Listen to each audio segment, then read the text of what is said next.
இந்த விஜய் எதுக்குப்பா வந்திருக்கிறாரு, இவர் என்ன புதுசா என்ன திட்டம்லாம் சொல்லிட்டாரு அப்படின்னு வேற நிறைய கேள்விகள். இந்த சொல்றேன் தெரிஞ்சுக்கங்க. பெண் குழந்தைகள், பெண்கள் மற்றும் வயசானவங்களோட பாதுகாப்புல தான் நம்ம பிரையாரிட்டியே.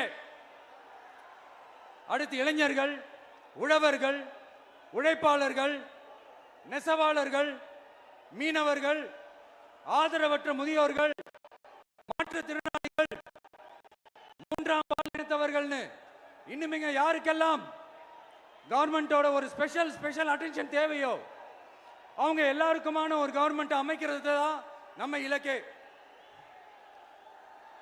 நான் ஏற்கனவே சொன்னதை தான் இங்க நான் திரும்பவும் சொல்றேன். நம்மளுடைய இந்த தமிழக வெற்றி கழகம் ஏதோ அரசியல் ஆதாயத்துக்காக தொடங்கப்பட்ட கட்சியெல்லாம் கிடையாதுங்க. கொள்கை கோட்பாடுகளோடு தந்தை பெரியார், பெருந்தலைவர் காமராஜர், அண்ணல் அம்பேத்கர், வீரமங்க வேலு நாச்சியார், மக்கள் சேவகர் அஞ்சலை அம்மாள்,